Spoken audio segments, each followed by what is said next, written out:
Assalamualaikum warahmatullahi wabarakatuh. Bagaimana kabar kalian semua? Semoga baik-baik saja dan selalu dikasih kesehatan. Oke teman-teman, kembali lagi di channel saya. Pada kesempatan kali ini, pada konten kali ini, saya akan sajikan beberapa cuplikan yang sangat menarik untuk kita bahas dan kita dengarkan bersama-sama. Oke teman-teman, berita baru nih. Seperti biasa, ini acara di Rakyat Bersuara teman-teman. Perdebatan antara Roy Suryo dengan Pak Halim Darmawan, praktisi hukum. Cuplikan ini sedikit bikin naik darah ya teman-teman. Kalian semua yang nonton pasti ikutan kesel juga. Di mana Roy Suryo dipukul oleh Pak Halim teman-teman. Sontak Repli Harun langsung marah-marah suruh Pak Halim keluar. Padahal nyatanya yang memulai itu semua si Roy Suryo ini teman-teman. Dan Repli Harun marah-marah seakan-akan Pak Halim ini yang memulai dan yang salah. Dari cuplikan ini telak dan benar bahwa geng Roy Suryo tukang fitnah dan tukang tuduh teman-teman. Ini no debat lagi ya. Ini di depan semua orang loh. Dia masih memfitnah, dia masih playing victim. Seakan-akan Pak Halim yang salah. Padahal Roy Suryo yang memulai itu semua teman-teman. Kalau Roy Suryo tidak memulai itu semua, Pak Halim gak bakalan refleks mukul. Semua orang punya refleks teman-teman. Dan Bu Irma Suryani kembali lagi teman-teman. Ada beberapa pesan dari Bu Irma untuk tipe yang menyebut otak Jokowi kecil. Ini sudah masuk penghinaan dan tidak ada kaitannya dengan ijazah Pak Jokowi teman-teman. Dan kalian bisa dengar sendiri pesan dari Bu Irma yang bisa bikin tipe gemeteran teman-teman. Oke teman-teman, sebelum ke cuplikannya saya meminta bantuan kepada teman-teman semua untuk klik subscribe di bawah agar saya semakin semangat untuk membuat konten-konten lainnya teman-teman. Jangan lupa klik like, komen yang baik-baik. Tanpa berlama-lama langsung saja kita ke cuplikannya.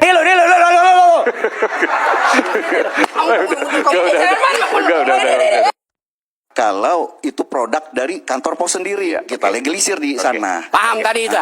Jadi Mas Aiman Regas, itulah. ya. Miss-nya di sini. Regas. Tadi Ya. 2005 dan 2010 itu cuman fotokopi. Itu cuman fotokopi, nggak ada legalisirnya dari UGM. Legalisirnya itu cuman fotokopi. Jadi itu pasti nggak berlaku. Oke, gimana Pak dengan itu? Dokumen Yang tadi. legalisir pun belum tentu diterima hakim. Iya. Belum tentu itu diterima cuman hakim. fotokopi, Tidak bukan bisa. legalisir Pak basah. Halim gimana Pak Halim? Yang tadi? Kalau yang tadi itu, kalau ada legalisir Tampilkan sekalian. dari UGM, Fotokopian Pak legalisirnya. Fotokopian, Mbak, legalisirnya. Fotokopi. Iya. Fotokopi dilegalisir. Bukan, itu tadi legalisir di Coba fotokopi. buka, Pak Iman. Saya tunjukin. Buka yang tadi. Ayo, tunjukin. Sambil nungguin. Iya, Oke, iya. silakan Pak. Silakan Bapak lihat. Nah ini nih, 2005 2010. Ayo. Coba, Pak, ini fotokopi legalisir atau legalisir di fotokopi? Yang sebelah sini Pak, 2005 Nih. 2010. Yang mana Anda mau bertanya? Ini Ini legalisir. mana lagi ini fotokopi? Fotokopi legalisir. Bukan, ini Berarti ini asli dengan fotokopinya. Parah banget. Ini. Bukan. Ini kan legalisir yang difotokopi Pak, menurut Mas Roy. Ini loh. Nih loh.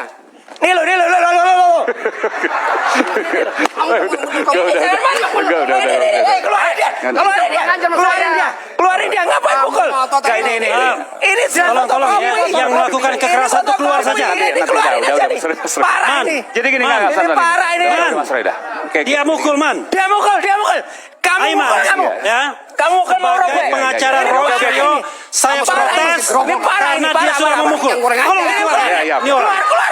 nanti silakan. Keluar. Udah, Mas Roy. Sebagai Kan ini sudah jelas bahwa geng Roy Suryo ini memang tukang fitnah teman-teman. Kalian lihat sendiri yang memulai ini siapa. Kalau kalian di posisi Pak Halim yang digituin oleh Roy Suryo, kalian bakalan marah nggak? Stres kalau nggak marah teman-teman. Dia sudah kalah dalam segala hal teman-teman. Mental cengeng, nggak ada nyali, maunya proper terus, takut sidang pokok perkara. Wajar gak sih kalau Pak Halim refleks kayak gitu? Orang kertas disodorin di mukanya teman-teman. Mana di tempat umum, lab TV lagi teman-teman. Harga diri saya aja kalau digituin ya pasti marah lah. Siapa yang gak marah digituin teman-teman? Saya sebagai orang awam, logikanya kalau Pak Jokowi memalsukan ijazah UGM yang notabene universitas terkenal di Indonesia, Secara otomatis Pak Jokowi harusnya digugat sama pihak UGM. Dan kenapa Roy and the Gang ini tidak melaporkan UGM-nya? Logika gitu teman-teman, logika gitu.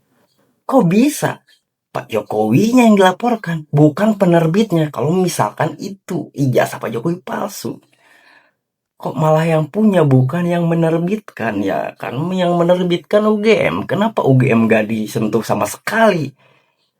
Teman-teman, ini gak masuk ke logika saya. Aduh. Sebagai pengacara, sorry, maaf ya. Gini, Kita kembali saat lagi. Saat lagi kita akan kembali. Oke. sebagai pengacara Rosoyo, Hari ini saya mau men-spill apa yang disampaikan Dr. Tifa terkait dengan pernyataannya yang mengatakan bahwa otak Jokowi kecil dan dia mau mengketapelin, ya diketapelin otaknya supaya otaknya jauh lebih baik. Betapa kecilnya otak Joko Widodo. Karena itu yang dia pikirkan cuma uang, kekuasaan. Karena otaknya kecil. Maka karena itu kita susun rencana supaya otaknya yang kecil itu yang kita ketapelin terus-terusan. Menurut saya, penghinaan ini tidak ada kaitannya dengan apa yang dia lakukan dalam meneliti ijazah Jokowi. Harusnya kalau Dr. Tifa ingin meneliti ijazah Jokowi itu asli atau palsu, silahkan diteliti sesuai dengan aspek-aspek yang memang ya berkaitan dengan hasil penelitiannya. Bukan malah membuli, bukan malah mencaci maki dan menghina. Kalau kita ingin mengatakan bahwa otak Jokowi kecil, Jokowi membangun Indonesia dengan luar biasa. Dan itu dinikmati oleh seluruh masyarakat Indonesia. Apa yang Anda lakukan? Yang Anda lakukan kan hanya meneliti ijazah Pak Jokowi. Asli atau palsu, silakan dilakukan ke pengadilan. Silakan Anda melawan di pengadilan. Silakan Anda memperjuangkan itu di pengadilan. Kita akan lihat. Saya pribadi tidak alergi. Ketika misalnya kalian ingin mempertanyakan itu, silahkan lakukan secara profesional. Tetapi saya dalam hal ini, ya mohon maaf, pernyataan Anda tentang otak kecil Pak Jokowi itu adalah sebuah penghinaan. Dan Anda sendiri harus berkaca, apakah otak Anda besar? Apakah otak Anda kecil? Apakah ketika otak seseorang itu kecil kemudian dia bodoh? Apakah ketika otak seseorang itu besar dia pintar? Ada otaknya besar, ya, tapi dia tidak pintar. Karena apa? Ternyata otaknya bengkak. Dan ketika ada otaknya yang kecil, ternyata otaknya sehat. Dan itu bisa dilihat dari aspek-aspek medis. Nah, itu yang seharusnya dilakukan oleh Anda. Gitu ya, bukan meneliti ijazah sebetulnya. Kan Anda dokter. Bukan seorang peneliti ijazah. Nah, iya betul, dia seorang dokter, tapi anehnya kok bisa jadi peneliti ijazah ya teman-teman. Jadi penjara sudah di depan mata, dia juga tidak punya bukti kuat di pengadilan dan tidak juga menunjukkan hasil penelitiannya. Jadi yang otak kecil itu siapa teman-teman? Katanya berani, malah pra-peradilan terus. Takut kan? Udah tahu pasti kalah kan? Udah tahu kan? Dan soal Tipa bilang yang ada di otaknya cuma uang, makanya otaknya kecil. Apakah yang di otak dia itu nggak uang juga, teman-teman? Contoh dari kasus dia yang punya utang tuh, sampai apartemennya disita, digeledah, itu kan persoalan apa? Persoalan uang. Dia tidak bisa membayar hutang tersebut, teman-teman. Berarti yang ada di otak dia sama aja uang juga, teman-teman.